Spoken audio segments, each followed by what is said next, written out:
Il semble que ce ballon n'obéit pas du tout aux lois de la physique que nous connaissons.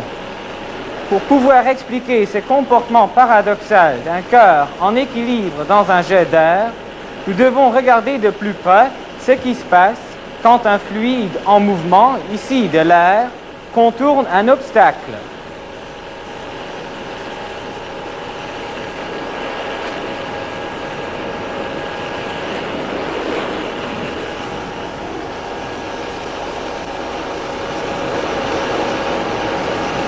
Le savant suisse Daniel Bernoulli, qui a remarqué ce comportement bizarre, a essayé d'en trouver une explication.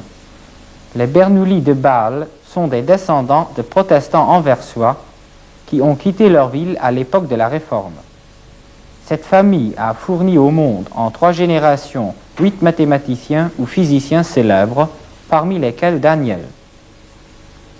Daniel Bernoulli a publié en 1738 un traité d'hydrodynamique, Hydrodynamica, dans lequel il étudie les liquides et les gaz en mouvement.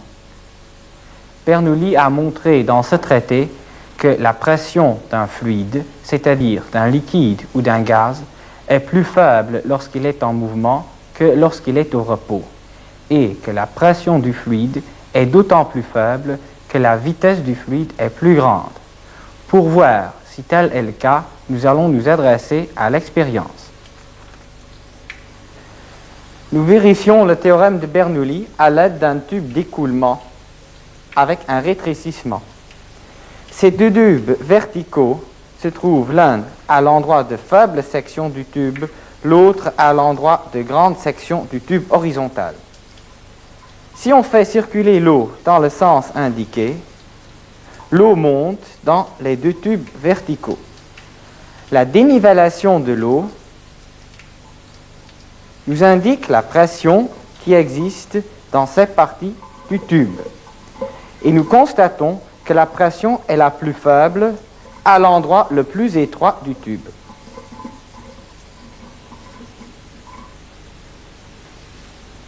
Ce montage nous permet de montrer que la pression du liquide en mouvement est inférieure à la pression atmosphérique. Pour le moment, l'eau dans le tube est au repos. Faisons circuler l'eau dans le sens indiqué par la flèche.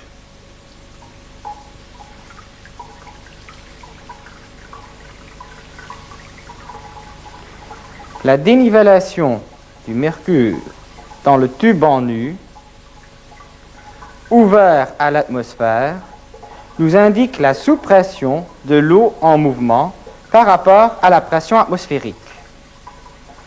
En effet, l'eau en mouvement est capable d'aspirer le mercure.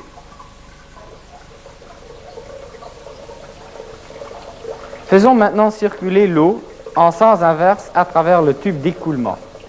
Nous constatons le même phénomène que précédemment, c'est-à-dire la pression est la plus faible à l'endroit le plus étroit du tube, et cela indépendamment du sens de parcours de l'eau.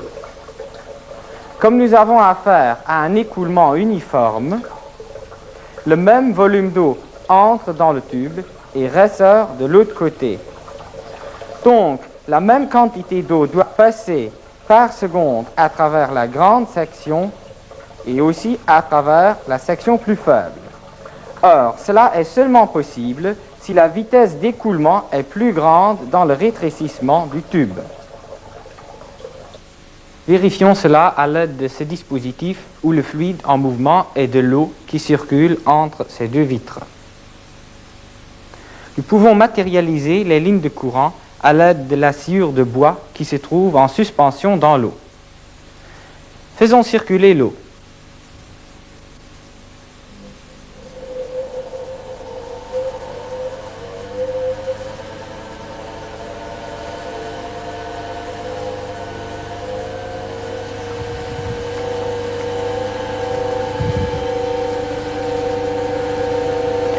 Nous constatons qu'il y a une nette augmentation de la vitesse de l'écoulement au rétrécissement de la canalisation.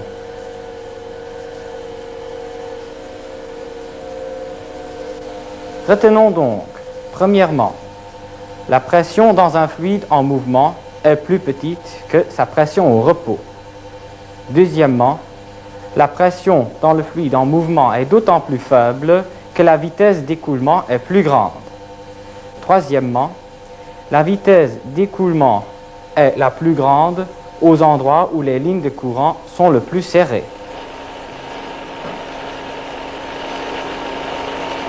Revenons au ballon en sustentation dans le jet d'air.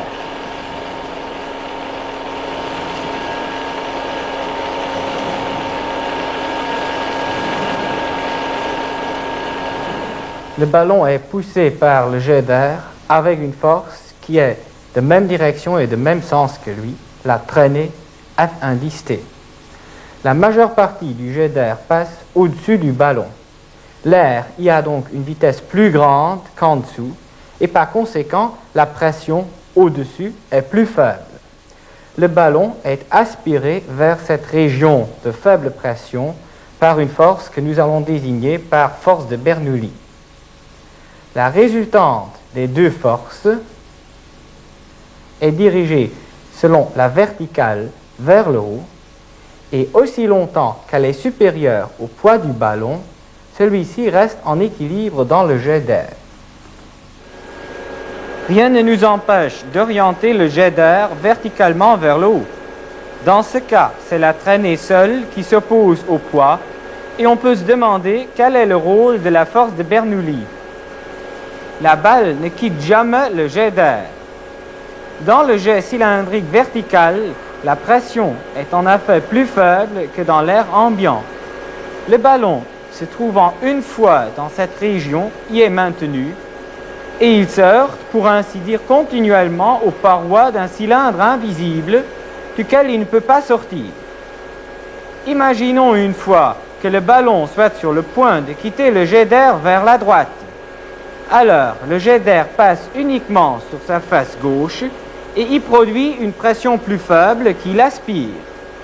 Le ballon est aspiré ainsi continuellement dans la région de sous-pression. Faisons maintenant quelques autres expériences qui nous montrent le comportement paradoxal des fluides en mouvement. Voici une pièce de monnaie que je veux amener dans ce récipient sans la toucher.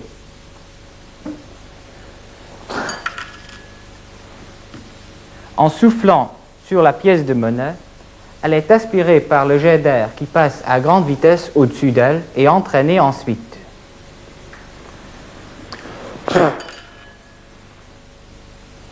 La même force qui a soulevé la pièce de monnaie soulève les toits des granges et des maisons lors d'une tempête.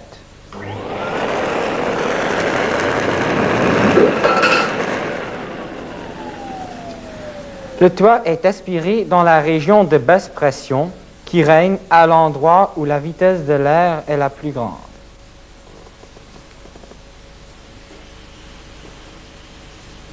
La ficelle est aspirée dans cette pipe grâce à la sous-pression qui existe dans la tête du fait que l'air qu'on souffle y prend une vitesse plus grande.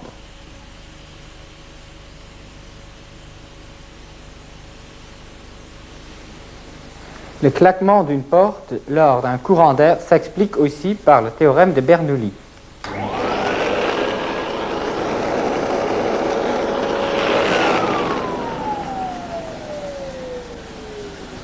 L'augmentation de la vitesse de l'air qui passe par une porte à moitié ouverte produit une sous-pression qui ferme la porte.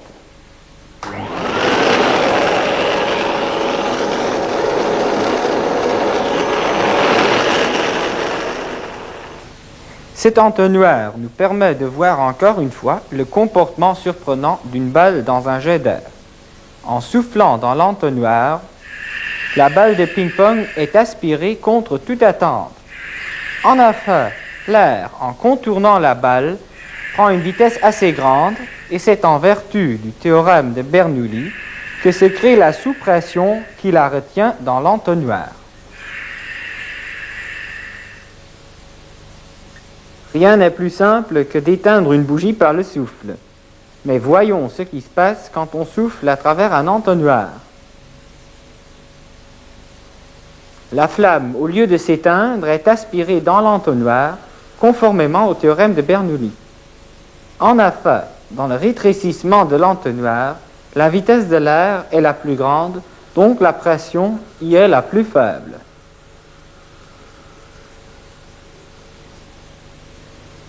Après ces quelques expériences, le comportement de ces deux lames courbes, mobiles autour d'un axe horizontal, ne devrait plus surprendre.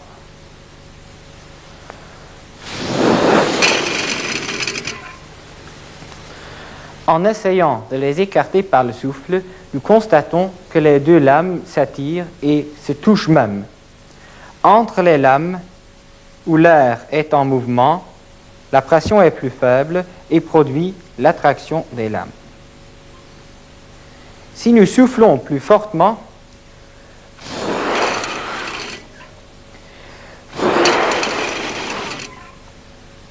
on obtient même des vibrations. Si les lames ont des dimensions plus faibles, la fréquence de ces vibrations peut atteindre le domaine de l'audible. C'est d'ailleurs ainsi que prennent naissance les vibrations de nos cordes vocales.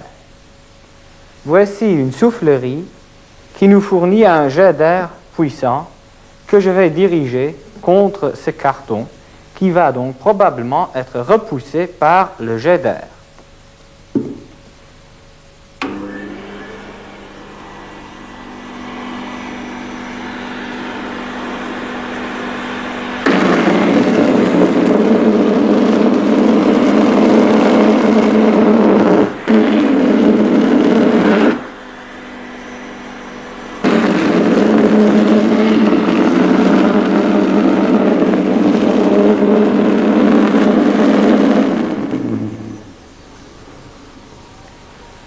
Nous avons constaté que, auparavant, il était d'abord repoussé, mais dès qu'on a approché le carton à peu près 1 cm du disque, il était attiré fortement, il restait même plaqué contre le disque quand je l'ai incliné.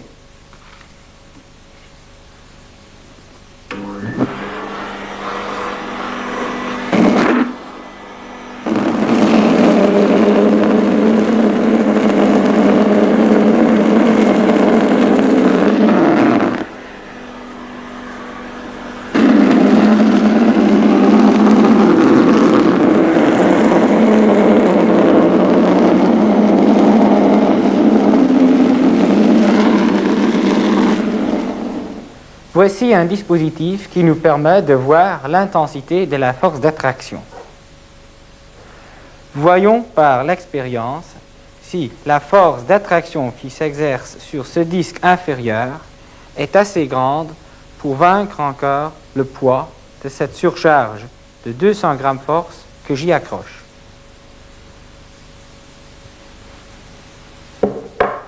Branchons la soufflerie.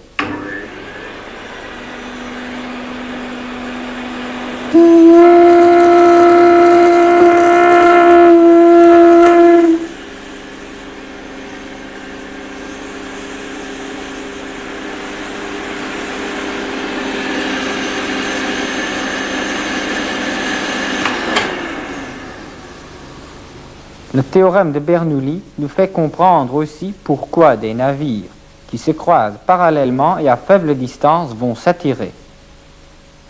Illustrons-le à l'aide de ces deux sphères entre lesquelles nous faisons passer un jet d'air à grande vitesse.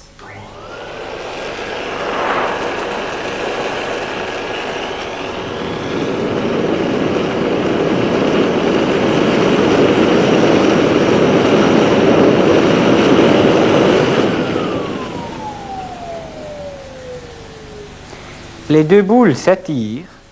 La cause en est la diminution de la pression due à la grande vitesse de l'air qui est passé entre les deux sphères. Répétons l'expérience encore une fois.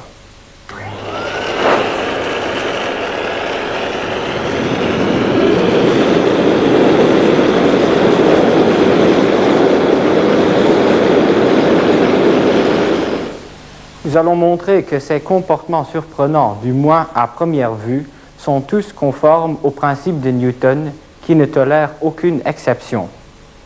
Considérons un tube d'écoulement de Bernoulli à deux sections différentes et imaginons un objet de petite dimension entraîné par l'eau qui s'écoule dans ce sens.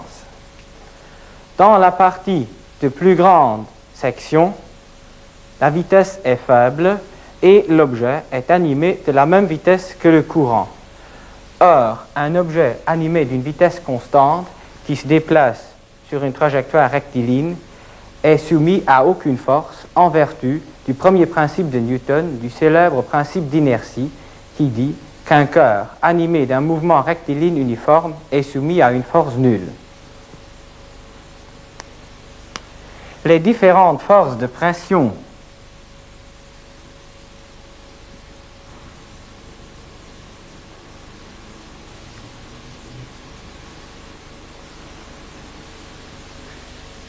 qui s'exercent sur les faces de l'objet s'équilibrent mutuellement et la pression dans cette région du tube est constante. Quand l'objet passe au rétrécissement, il y subit un brusque changement de vitesse, donc une accélération.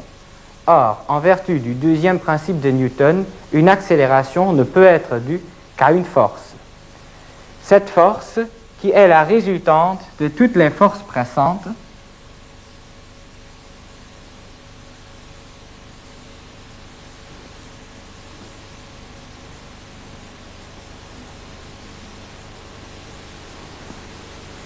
elle ne peut être due qu'à la différence de pression qui existe dans les deux compartiments.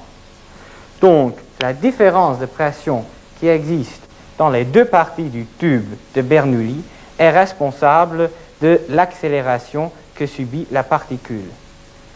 Ainsi, en appliquant à un fluide incompressible dans un tube à sections différentes les principes de Newton, on aboutit au théorème de Bernoulli. Le théorème de Bernoulli se trouve aussi à la base de beaucoup d'applications pratiques qui utilisent toutes la diminution de pression créée par un fluide en mouvement. Voici une pompe aspirante sans pièce mobile appelée trompe à eau. Elle permet de créer une sous-pression par rapport à l'air libre qui est indiquée sur ce manomètre gradué en millimètres de colonne d'eau. L'eau qui arrive passe à travers un étranglement où sa vitesse augmente et où par conséquent se crée une sous-pression. Cette pipe de forme particulière nous permet de gonfler de grosses bulles de savon. Essayons-le une fois.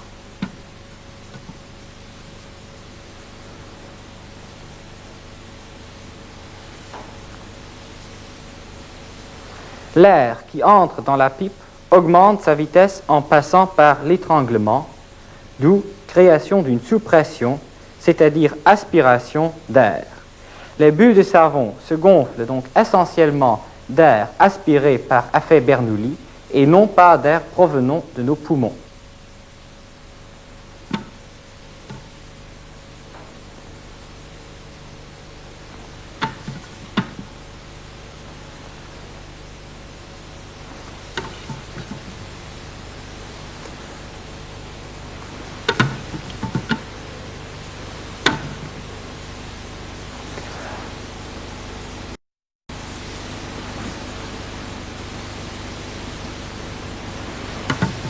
Le même principe qui est à la base du fonctionnement de la pipe à bulles de savon est mis à profit dans le Beck-Bunsen et dans tout autre brûleur à gaz.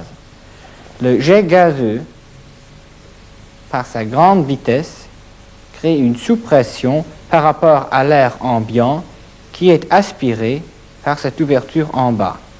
L'air frais se mélange ensuite au gaz qui sort par ici pour donner un mélange combustible. On peut régler l'apport d'air de façon à avoir un mélange combustible idéal qui se montre par la flamme bleue. Tous les pulvérisateurs et vaporisateurs fonctionnent grâce à la dépression de Bernoulli. En soufflant dans le tube horizontal, la dépression qui se fait au-dessus du tube vertical fait remonter le liquide qui est alors finement pulvérisé.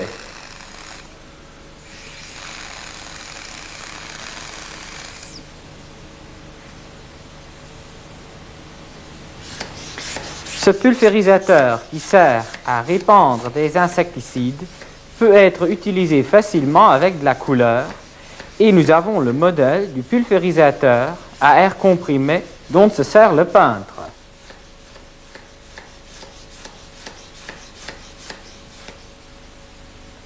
Une autre application très importante du théorème de Bernoulli se retrouve dans le carburateur des moteurs à explosion qui est au fond un vaporisateur d'essence. Sur ce modèle d'un moteur à explosion, nous voyons le carburateur avec tous ses organes essentiels. La cuve à niveau constant dans laquelle un flotteur maintient l'essence toujours au même niveau de façon à ce qu'elle ne sorte pas par le gicleur. Le tube à travers lequel l'air est aspiré dans le cylindre, le clapet de gaz. Si le piston descend, l'air est aspiré et passe à travers le rétrécissement qui se trouve au niveau du gicleur. Sa vitesse augmente en passant par le rétrécissement. Il se crée une sous-pression qui aspire l'essence qui sort par le gicleur où elle se vaporise et où elle se mélange à l'air pour donner le mélange combustible qui entre dans le cylindre. La nature aussi utilise les propriétés qui découlent du théorème de Bernoulli. Citons seulement le chien de prairie qui construit ses couloirs souterrains de façon à ce qu'ils soient aérés par une cheminée surélevée, et cela indépendamment de la direction du vent. Ce domaine très classique de la physique des fluides en mouvement nous permet de comprendre beaucoup de phénomènes de la vie quotidienne. Et même si nous ne savons pas toujours empêcher les portes de claquer quand un coup de vent se produit, nous savons maintenant, grâce à Bernoulli, du moins, pourquoi elles le font.